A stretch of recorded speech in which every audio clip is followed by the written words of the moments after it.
The silver ships appeared above Earth on a Tuesday morning. They came out of nowhere, filling the sky like metal clouds. Each ship was the size of a city, and there were 2,000 of them. Admiral Vextor stood on the command deck of his flagship. He was 9 feet tall with gray skin and 6 black eyes. His people, the Krellians, had conquered 47 worlds. Earth would be number 48. Such a small planet, Vextor said to his officers. Look at their cities. Still using electricity. Still burning fossil fuels in some places. This will be easy. His science officer clicked her mandibles in. Agreement. Their largest space station holds barely 1,000 beings. Our smallest warship carries 10 times that number. Down on Earth, alarms rang in every military base. President Carol Martin sat in the White House Situation Room, watching the alien fleet on multiple screens. Around her, generals and advisors argued about what to do. We have 5 combat-ready spacecraft, General Paul Rogers said. 5 against 2,000, we don't stand a chance. Carol rubbed her temples. Get me Captain Torres. If we're going to talk to these things, I want our best pilot ready. Captain Amy Torres was already in her ship, the Terra Nova. She stood on the bridge with her crew of 300. They all knew the odds. They all knew they would probably die today. But they stood at their posts anyway. Captain, the aliens are sending a message, Lieutenant John Baker said from his station. Put it on screen, Amy ordered. The main viewer lit up with Vextor's face. His 6 eyes looked at them like they were insects. When he spoke, a translation device turned his clicks and growls into English. Humans of Earth, Vextor said. I am Admiral Vextor of the Krellian Empire. You have been chosen for a great honor. You will join our empire as a servitor race. Your resources will feed our worlds. Your people will serve our citizens. Surrender now, and the transition will be painless. Resist, and we will destroy your cities one by one until you beg for mercy. Amy stood straight and tall. Around her neck, she wore an old medallion. It had been in her family for generations. Her grandmother said it was older than history, passed down from mother to daughter since before anyone could remember. The metal was strange, not gold or silver, but something that seemed to shift colors in the light. Admiral Vextor, Amy said clearly. I'm Captain Amy Torres of Earth. Thank you for your offer, but we must decline. Earth is not interested in joining your empire. The alien's eyes narrowed. You would fight? With 5 small ships against my armada? If we have to, Amy said. Vextor made a sound that might have been laughter. Little primate, we have conquered races that reached the stars when your species was learning to use stone tools. We have weapons that can crack your moon in half. What could you possibly do to stop us? Amy's hand went to the medallion. It felt warm under her fingers. You've made a mistake coming here, Admiral. A very big mistake. The only mistake. Vextor said it was giving you a chance to surrender. Perhaps when we turn your capital cities to glass, the survivors will be more reasonable. He cut the transmission. On the Krellian flagship, Vextor turned to his weapons officer. Target their largest city, New York, the computers call it. 1 demonstration should be enough. The weapons officer touched his console. Nothing happened. He touched it again, harder this time. Admiral, the weapons won't respond. What do you mean they won't respond? I mean nothing is working. Not the plasma cannons, not the missiles, not even the point defense lasers. Vextor pushed the officer aside and tried the controls himself. Nothing. He opened a channel to his fleet. All ships, report weapon status. The responses came back quickly. Not a single weapon in the entire fleet would fire. On Earth, something strange was happening. The medallion around Amy's neck had started glowing. Not just glowing, singing. A low, deep tone that seemed to come from everywhere at once. Captain, John Baker said, his voice shaking. You need to see this. On his screen, readings were coming in from all over Earth. Energy spikes in places that didn't make sense. The pyramids in Egypt, Stonehenge in England, the ancient ruins in Peru, mountains in Tibet, deep caves in France. All of them were suddenly alive with power. Dr. Kevin Porter was 2 miles underground when it started. He was an archaeologist who studied the strange chambers found in deep cave systems around the world. The chambers were older than human civilization, carved from black stone that didn't match any known mineral. The walls were covered in symbols that gave people headaches if they looked at them too long. Kevin had been studying these chambers for 20 years. He'd always felt they were waiting for something. Now he knew what. The symbols on the walls burst into golden flame, not fire that burned, but light that seemed alive. The air in the chamber became thick with energy. Kevin's assistant, Lisa Grant, dropped her tablet in shock. "The patterns," she whispered. "They're moving." She was right. The symbols were rearranging themselves, forming new patterns, new meanings. Kevin found he could almost understand them, not with his mind, but with something deeper, something in his bones, in his blood. Above them, the Krellian fleet was starting to panic. Not only were their weapons dead, but their engines were failing too. Ships that had traveled between stars now hung helpless in Earth's orbit. "Admiral," the science officer said, her voice high with fear, "the ship's archives are activating on their own. They're displaying files I've never seen before. Ancient files. Files that should be impossible." "Show me," Vexter ordered. The screen filled with text in a language older than the Krellian Empire, older than any empire, but somehow the translation systems could read it. "Warning," the science officer read. "You have entered the sanctuary, system of the progenitors. Hostile action against the sleeping ones will trigger defensive protocols. Cease all aggressive behavior immediately or face complete neutralization." Vextor's 6 eyes went wide. "The progenitors? That's impossible. They're myths.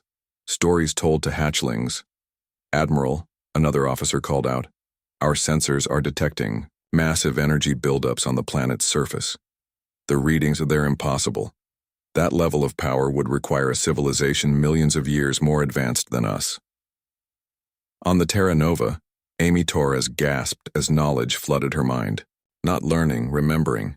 She knew things she had never studied, understood technologies that shouldn't exist, saw the true history of Earth and humanity. "We're not what we seem," she said softly.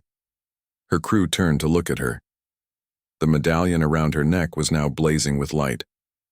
"We're not a young species, struggling to reach the stars. We're something else, something very, very old." She opened a channel to the Krellian fleet. Vextor appeared on the screen, no longer arrogant. His 6 eyes showed fear. "Admiral Vextor," Amy said, and her voice carried a weight that made everyone who heard it stand straighter. "I tried to warn you. You should have listened. Now it's too late. The sleepers are waking up." Behind her, through the Terra Novas, Windows Earth began to change. Ancient structures long buried under rock and soil began to rise. Cities of light and impossible geometry pushed up through the ground. The oceans parted to reveal towers that had been hidden beneath the waves. For millions of years, humanity's true nature was about to be revealed, and the galaxy would never be the same. The golden light from the ancient chambers spread like water through stone. Kevin Porter pressed his hand against the black wall and felt it pulse with life. The symbols weren't just moving anymore. They were teaching. "Lisa," he called to his assistant, "are you feeling this?" Lisa Grant stood in the center of the chamber, tears running down her face. "I can see it all. Where we came from. What we really are." Above them, the world was transforming.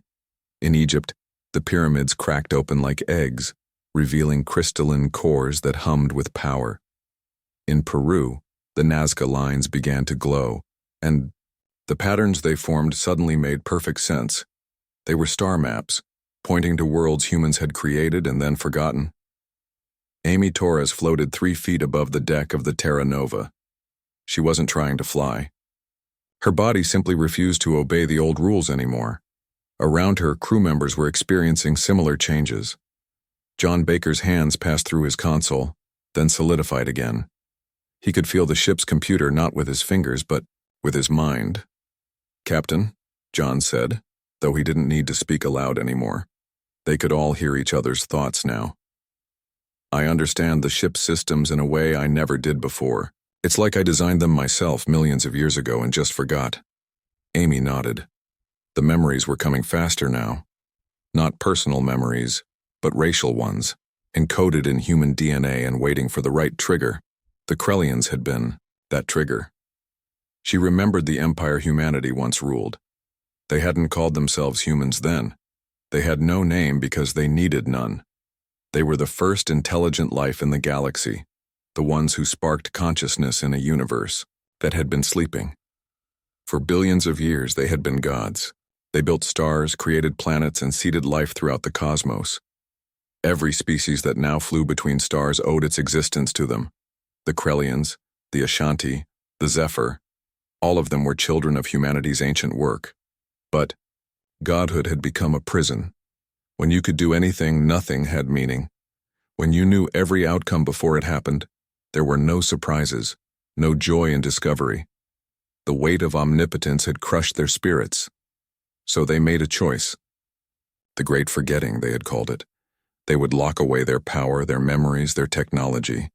They would become mortal again, small and weak and wonderful. They would live and die and love and lose, and in doing so, remember why. Existence was worth it. Earth had been prepared as their cradle. They had hidden all traces of their true nature, buried their cities, silenced their machines. They had written the locks into their own DNA. The power would sleep until it was needed, until someone threatened their children. Admiral Vextor watched his screens in horror as Earth revealed its true face. Cities he had thought primitive now shone with impossible light. The humans' 5 small ships began to change, growing and transforming into something his mind couldn't properly understand. "Get us out of here," he ordered his navigation officer. "I can't, Admiral. Our engines won't respond. Nothing will respond." The science officer was scanning Earth with every sensor the ship had. "Admiral, the genetic reading, this can't be right." "What is it?" "The humans. Their DNA. It contains the master template." Vextor's mandibles clicked nervously. "What master template?" "The one every sapient species carries pieces of. The base code that makes intelligence possible. We all have fragments, mutations, variations. But the humans? Theirs is complete. Perfect. Original." The implications hit Vextor like a physical blow. They're the progenitors. On Earth, President Carol Martin stood in the White House Situation Room, but it looked nothing like it had an hour ago. The walls had become transparent, showing not just Washington but the entire planet at once. She could see everything. Every city, every person, every thought if she focused on it. "My God," General Rogers whispered beside her. "What's happening to us?" Carol understood, though she didn't know how. "We're remembering. We're remembering what we chose to forget." Across the planet, 7 billion humans were experiencing the awakening differently. Some, like Amy Torres, embraced it fully. Others fought against it, terrified of what they were becoming. Children adapted the fastest. 8-year-old Sam Williams in Ohio was already teaching his parents how to reshape matter with their thoughts. In his underground chamber, Kevin Porter was downloading the history of the universe directly into his mind. He saw humanity's rise, their spread across the galaxy, their creation of new life forms to keep them company in the vast emptiness. He saw the great works they had built, ring worlds around stars, planets crafted like gardens, spaces between, spaces where the laws of physics danced to their will. But he also saw the emptiness that had driven them to give it all up, the loneliness of being the only truly awake minds in existence, the burden of being responsible for all life, the crushing weight of infinite possibility. They loved their children too much to rule them, Lisa said softly. She was seeing it, too. Every species they created, they set free. They gave them the chance to grow without their shadow over them. Kevin nodded. But they left protections, warnings in the genetic code of every species, myths about sleeping gods and ancient ones, stories to keep them away until humanity was ready to wake up again. The Terra Nova, now transformed into something that existed in 17 dimensions simultaneously, approached the Krellian flagship. Amy didn't need to use the communication system. She simply thought, and Vexator heard her. "We didn't want this. she said directly into his mind. We chose to sleep, to forget, to be small. We wanted to experience the universe through fresh eyes, to grow and learn and struggle like our children did. Vextor's 6 eyes were wide with terror. We didn't know. The old stories, we thought they were just stories. Everyone did. That was the point. Amy's voice was sad. We wrote ourselves out of history. We became mythology, legend, whispers in the dark. We wanted our children to build their own civilizations without wondering if the gods were watching. On the Krellian ship, systems began coming back online, but they were different now. The weapons had been redesigned to heal instead of harm. The engines could fold space in ways Vextor's science officer couldn't understand. Your ship is fixed, Amy told him. Better than fixed. It's what you always thought it was but could never quite achieve. We're going to do this for everyone, every race, every ship, every world. We're going to lift you all up. Why? Vextor asked. We tried to conquer you. Amy's laugh was tinged with ancient sadness. Because you're our children, Admiral. All of you. We made you. We set you free. And we love you, even when you make mistakes. That's what parents do. Back on Earth, the transformation continued. Not everyone was changing at the same rate. Some humans remained almost entirely normal, just with a deeper understanding of the universe.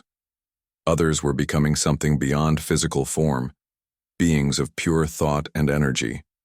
Danny Chen, the mechanic, from Detroit, found himself surrounded by Krellian technology that he suddenly understood better than its creators. His hands moved without his conscious control, upgrading and improving everything he touched.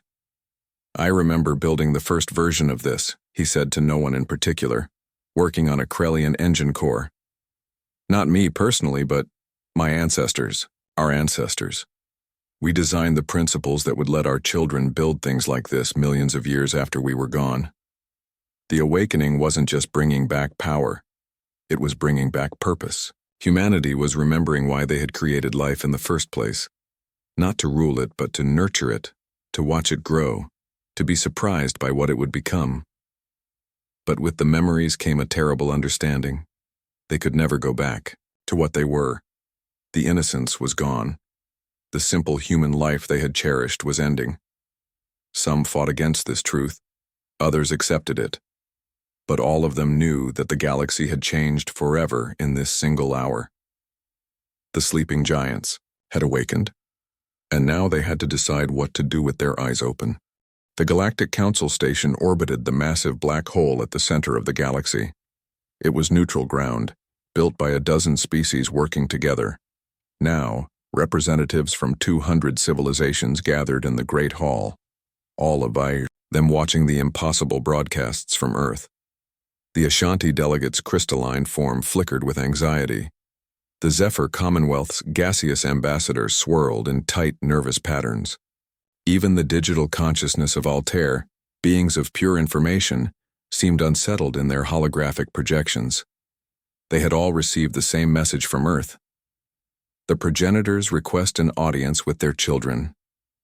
George Hayes had been a high school history teacher in Kansas just 3 days ago.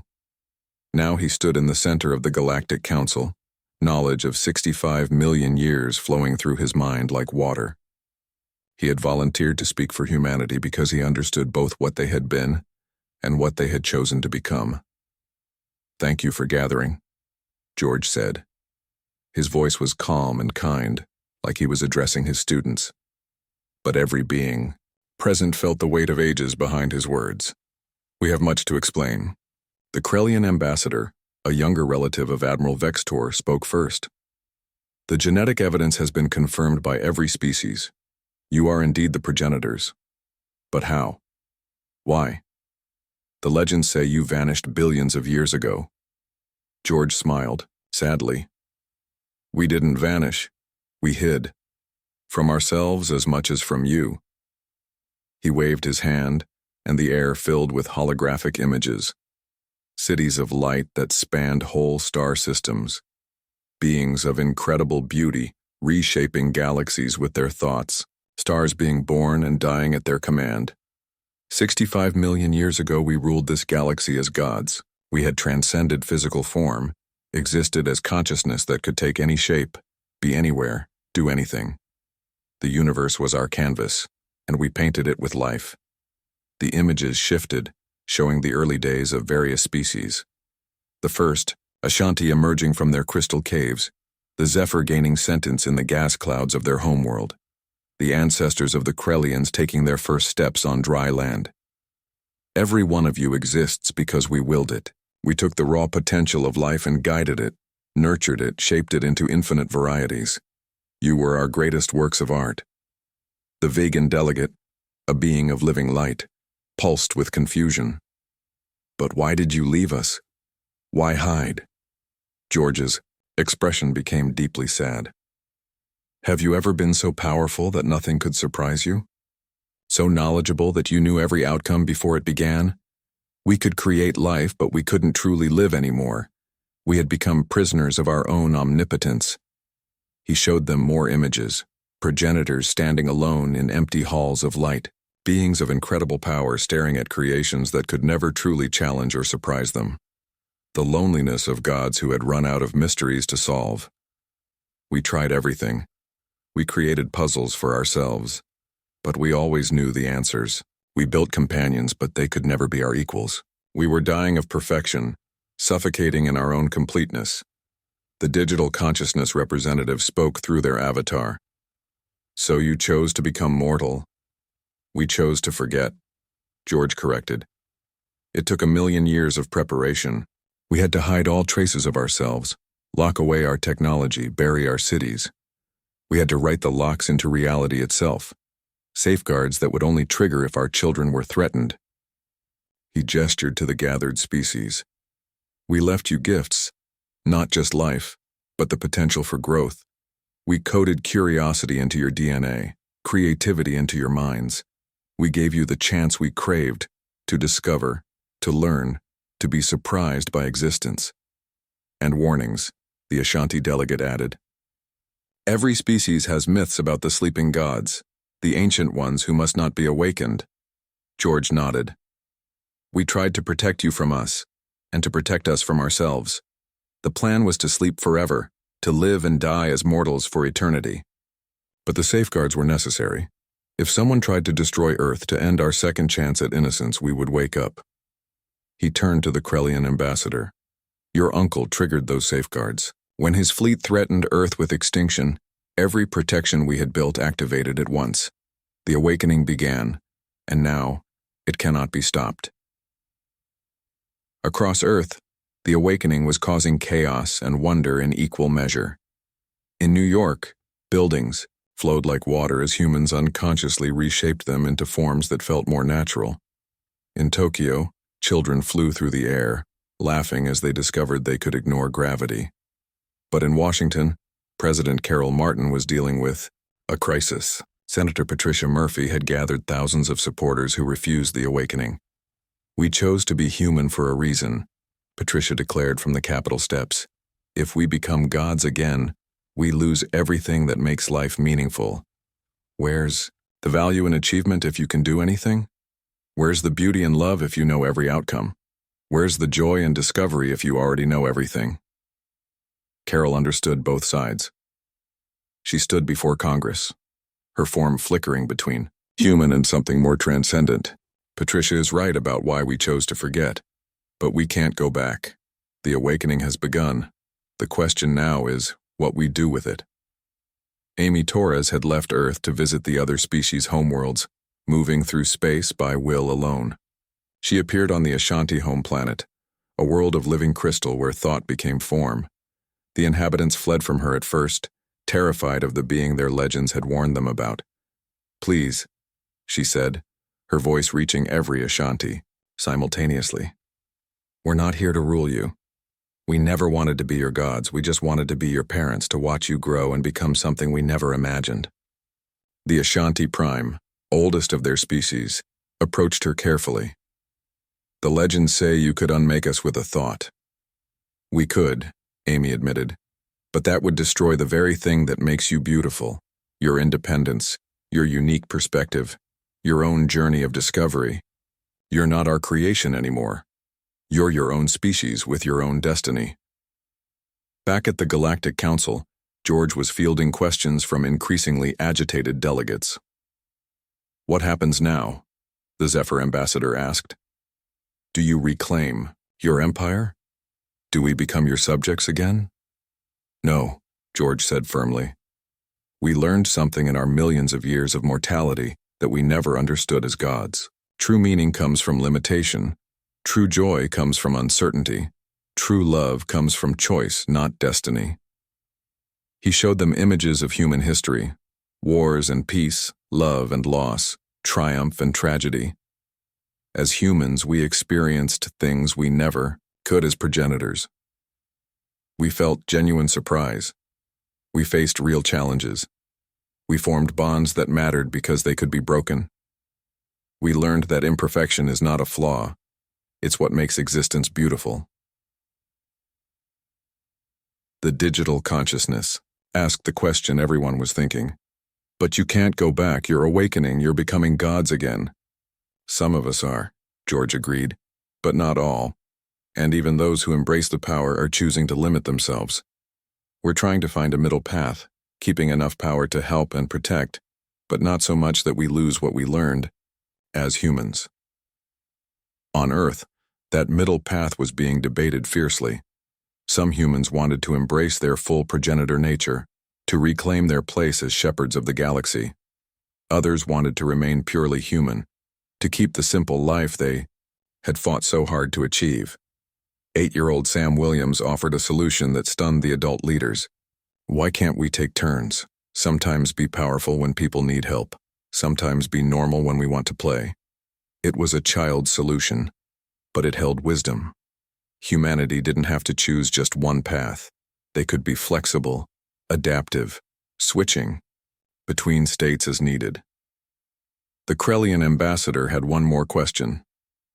What about those who don't want your help? Who fear what you represent? George's answer was simple. Then we leave them alone. The greatest gift we gave you was freedom. We won't take it back now, even if you use it to reject us. The council session was ending, but the real work was just beginning. Every species had to decide how to respond to humanity's awakening. Some welcomed it, eager to learn from their creators. Others feared it, worried about losing their independence, and humanity itself was split, torn between the godhood they had been and the mortality they had chosen. The awakening couldn't be stopped, but perhaps it could be shaped into something new, something neither god nor mortal, but a bridge between the two. Danny Chen's garage in Detroit had become something impossible. The walls still looked like brick, but they existed in 7 dimensions at once. Tools he had used his whole life now responded to his thoughts before he touched them. A broken Krellian engine core sat on his workbench, and his hands moved over it like a pianist playing a familiar song. I built the first one of these, he said to Admiral Vexter, who stood watching in fascination. Not me exactly, but the part of me that remembers being more than human. Your people improved on the design over millions of years, but the core principle, that was ours. Vextor's 6 eyes studied Danny carefully. The human looked the same as before. Oil-stained coveralls, rough hands, friendly face. But underneath was knowledge older than some stars. Can you teach us? Vextor asked. The real principles, not just what we figured out on our own? Danny smiled. That's why I invited you here, but teaching is different now. Watch. He placed his hand on the engine core and it came apart, not in pieces but in concepts. Vextor could suddenly see the mathematics of it, the way energy flowed through dimensions, the dance of particles that created thrust. The knowledge entered his mind not through words but through direct understanding. My God, Vextor whispered. It's so simple. How did we not see it? Because you were looking at it from inside the box, Danny explained. We built the box, so we can see it from outside. Across the planet, similar scenes were playing out. Human children were teaching alien scientists principles they had spent centuries trying to understand. Artists were showing alien creators how to paint with gravity and sculpt with time. Musicians were demonstrating how to make stars sing, but not everyone was celebrating. In London, huge crowds had gathered in Trafalgar Square. Senator Patricia Murphy stood on a makeshift stage, her voice carrying across the sea of faces. "Look at what we're becoming," she shouted. "Gods, beings of impossible power. But remember why we chose to stop being gods in the first place. We were miserable. We were lonely. We were dead inside, despite all our power." The crowd murmured agreement. Many of them had been fighting the awakening, trying to stay human through sheer force of will. "I'm not saying we should reject everything," Patricia continued, "but we need limits. We need to remember what made us choose mortality, the struggle, the uncertainty, the possibility of failure. Without these things, success means nothing." In the crowd, a young teacher named Helen Brown felt torn. She could feel the power inside her, the knowledge of ages trying to surface. Part of her wanted to embrace it, to become what she had once been. But part of her remembered her students, her small apartment, her weekly book club, all the simple things that gave her life meaning. President Carol Martin watched Patricia's speech from the White House. Around her, advisors argued about how to handle the crisis. "Half the population wants to become gods," General Rogers said. "The other half wants to stay human. We're heading for a civil war." "No," Carol said firmly. "We're heading for evolution. Not the kind where one form replaces another, but the kind where multiple forms coexist." She called Amy Torres, who was currently helping repair damaged worlds in Krellian space. Amy appeared as a hologram, her form shifting between human and pure energy. "We need a solution," Carol said. "Something that lets people choose their own path." Amy nodded. "I've been thinking about that. What if we partition ourselves? Those who want to stay human can live on Earth, protected but unchanged. Those who want to embrace the awakening can go to space, become teachers and guardians for the younger races. And those who want both?" Amy smiled. "They can switch between forms. Be human when they want to feel small and vulnerable and real. Be more when the universe needs them to be." The idea spread quickly. Within days, humanity was reorganizing itself. Cities were designated as human zones, where the awakened agreed to suppress their powers. Other areas became transition zones where people could explore their new abilities freely. The aliens watched in amazement as humanity struggled with something no other species had faced: the choice between godhood and mortality. On the moon, a new city was being built, not constructed but thought into existence by humans who had embraced their progenitor nature. It was beautiful beyond description, with towers that sang and gardens that existed in multiple seasons simultaneously. Kevin Porter stood in the city's center, teaching a group of Ashanti scientists about dimensional architecture. "The key is not to think in terms of space," he explained. "Think in terms of possibility. Every point can connect to every other point if you fold reality correctly." One of the Ashanti touched a wall and gasped as it opened into a room that was simultaneously tiny and infinite. "This is how you built the ancient structures, the ones we found on dead worlds and could never understand." "Those were our toys," Kevin said sadly. "Things we built when we were bored. We left them behind because they reminded us of how empty we had become." Back on Earth, Danny Chen was having dinner with his family. His wife Marie and their 2 children seemed completely normal, eating spaghetti and talking about their day. But Danny could see the light behind their eyes, the power they were holding back. "Dad," his daughter Sophie asked, "why did we choose to forget everything? Wasn't it better being powerful?" Danny put down his fork. "Imagine if you could have any toy you wanted just by thinking about it. At first it would be amazing, but after a while, would toys mean anything to you?" Sophie thought about it. "They wouldn't be special anymore." "Exactly. When we were progenitors, nothing was special because everything was possible. We couldn't lose, so winning meant nothing. We couldn't fail, so success was empty. We couldn't die, so life had no value." His son Tony asked, "But now we're waking up again. Does that mean everything will become meaningless?" "Only if we let it," Marie said. "That's why some people are choosing to stay human, and why others are limiting their power. We're trying to keep what we learned about meaning and value." The transformation of Earth continued. Oceans were cleaned in moments. Extinct species were brought back from genetic memories. Deserts bloomed with impossible gardens. But it was all done carefully, with restraint. Some humans went too far. In Brazil, a man named Carlos Silva embraced his power completely and tried to reshape an entire city to match his vision of perfection. He was stopped by other awakened humans who bound his abilities and gave him a choice: accept limits or leave Earth. He chose to leave, heading into deep space where he could create without restrictions. He wasn't the only one. Thousands of humans who couldn't accept limitations departed for empty regions of space where they could be gods without affecting others. Admiral Vextor visited Earth one more time before returning to his empire. He found Amy Torres standing on a beach looking entirely human, her feet in the sand. "Captain Torres," he said, "I wanted to thank you before I left." She smiled. "Just Amy now. Captain was for when I thought I was defending Earth. Now I know Earth was never in danger. The safeguards would have protected us no matter what." "Then why did you confront me?" "Because it was the human thing to do. To stand up, to fight, even when afraid. That's what we were trying to preserve. The courage that only comes from vulnerability." Vextor's mandibles clicked thoughtfully. "Will you teach us? Not just technology, but wisdom. Those who want to learn, yes. But teaching isn't ruling. You make your own choices, your own mistakes. That's what makes you real." As Vextor's ship left Earth's orbit, he saw the planet as it truly was. Not a primitive world, but a chosen sanctuary. A place where gods had decided to become mortal, and where mortals were now deciding how much of godhood to reclaim. The transformation was messy, chaotic, and imperfect. It was, in other words, perfectly human. The United Nations Assembly Hall had been transformed.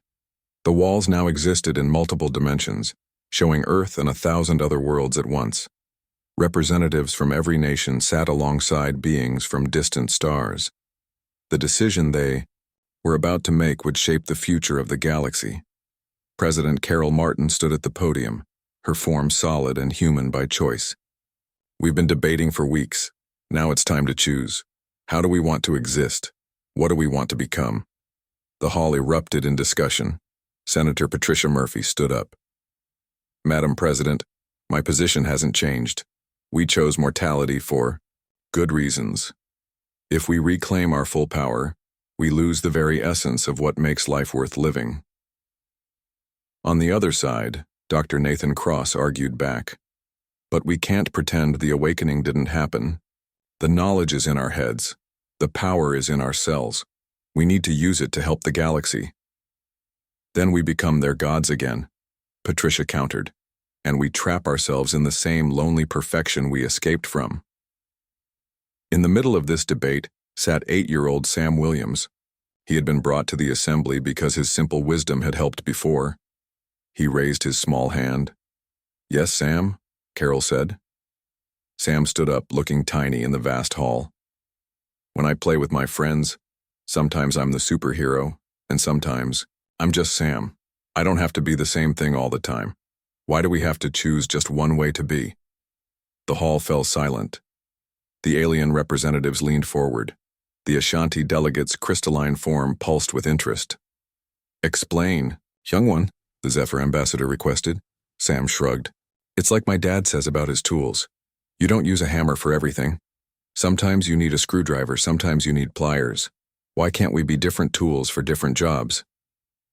Amy Torres, who had been sitting quietly, stood up. "The child is right. We don't need one solution for all humanity. We need multiple paths." She walked to the center of the hall, and as she did, she demonstrated. First, she was completely human, vulnerable, limited, mortal. Then she shifted, becoming translucent, her consciousness expanding beyond her body.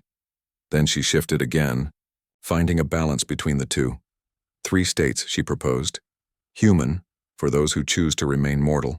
Transcendent, for those who embrace their full progenitor nature. And balanced for those who want to walk between worlds. George Hayes, the history teacher who had become humanity's voice to the galaxy, added his thoughts. And individuals can choose to move between states, with proper preparation and safeguards. The debate continued for hours, but gradually, a consensus formed. Humanity would split into 3 groups, each with its own role and rules. The first group would remain fully human. They would live on Earth in designated areas where awakened abilities were suppressed. They would keep the flame of mortality burning, reminding everyone why humanity chose to forget in the first place. About 3 billion people chose this path. The second group would embrace their progenitor nature and venture into space. They would become teachers, healers, and protectors for the younger races, but they would accept strict limitations, never ruling, never forcing their will, always respecting the independence of others. About 1 billion people chose this path. The third group chose the balance. They would live between states, human when they wanted to experience life's simple pleasures, transcendent when the universe needed their help. This was the largest group, about 3 billion people who wanted both the joy of limitation and the responsibility of power. Admiral Vextor, who had returned to witness this historic moment, asked the crucial question: how do you prevent the transcendent from dominating the mortal? Carol Martin answered, with love, the same love that made us create you and set you free. The same love that made us choose mortality to begin with. Those who transcend will remember what it feels like to be small and afraid and uncertain, because they can return to that state whenever they wish. The vote was called. Nation by nation, person by person, humanity chose its paths. Families split, apart not in anger but in understanding. Some parents chose to remain human while their children embraced transcendence. Some couples chose different paths but promised to meet in the middle. Danny Chen chose balance. He wanted to keep his garage, his simple life fixing things with his hands, but he also wanted to help the galaxy understand the technologies they had inherited from humanity's distant past. Kevin Porter chose transcendence. His love of knowledge pulled him toward the infinite libraries of consciousness, where all information existed simultaneously. But he promised to return to human form once a year to remember why knowledge without experience was empty. Patricia Murphy chose to remain human. Someone needs to keep the old ways alive, she said. Someone needs to remember why we chose to be small. As humanity reorganized, the galaxy watched in awe. The Krellian Empire announced that they would no longer conquer worlds, but would instead protect them. Inspired by humanity's example, the Ashanti Collective asked for human teachers to help them understand the deep mathematics of reality. The digital consciousness of Altair invited human minds to join their networks, creating a bridge between organic and digital life. But not everyone was happy. Some alien civilizations feared humanity's power, even limited as it was. They formed an alliance, planning to strike while humanity was divided and adjusting to its new reality. They didn't understand that humanity's division was its strength. When the Alliance fleet arrived at Earth, they found 3 different responses waiting for them.